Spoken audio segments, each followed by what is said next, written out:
Good evening, and welcome to Numpty News, to only bulletin brave enough to ask to big questions. If you're living in a presidential lodge, why you're still hanging on to a council flat like it's the last curly chip in a paper tray? Tonight's top story's a proper belter. A London council has seized a social housing flat, reportedly rented by a First Lady from abroad, despite her spending much of the year in a massive official residence miles away.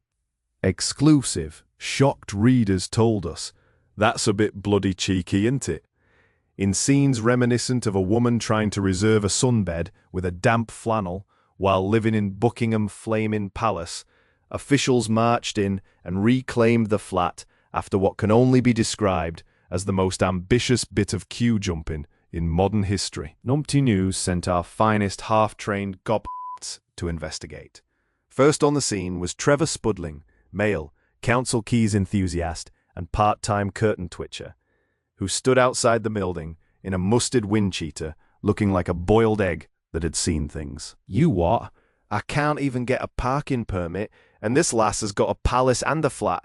That's not having your cake and eating it, that's nicking the bakery and sitting on the oven." Quite right, Trevor. Local resident Brenda Clagmuffin, female, self-appointed staircase detective, and owner of a mobility scooter known only as the Punisher, said the whole thing had caused outrage in the block. "Oh, bloody hell, nearly swallowing your vape. That's a proper scandal, that.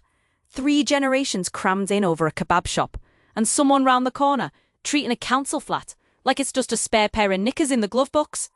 I've got me magnifying glass out, and the Punisher's revving up. This staircase detective's on the case." Sources say tenancy had been kept despite tenants spending much of the year in considerably posher accommodation. Considerably posher. That's posh for not above a launderette and next to a bloke called Keith who keeps ferrets. Experts are calling it a housing controversy.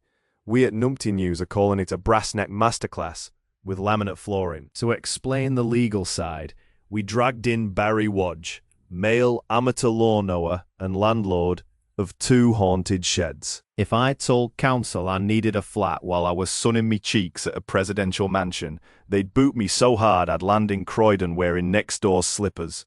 And finally, there was Tina Bogsworth, female, professional outrage volunteer, who summed up to nation's mood while waving a wooden spoon at a locked front door. "Social housing's for people who need it, not for playing property bingo like some jet-setting fancy pants.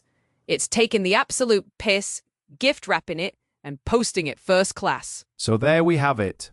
One humble flat, one enormous row, and a great big reminder that nothing gets Britain frothing faster than someone appearing to have one backside on 2 toilet seats. The flat's being seized, the neighbours are flapping, and somewhere a council officer is enjoying the sexiest phrase in local government: administrative enforcement. This has been Numpty News, where the corridors smell faintly of chips, fury, and cheap carpet cleaner. Good night, and lock up your spare properties.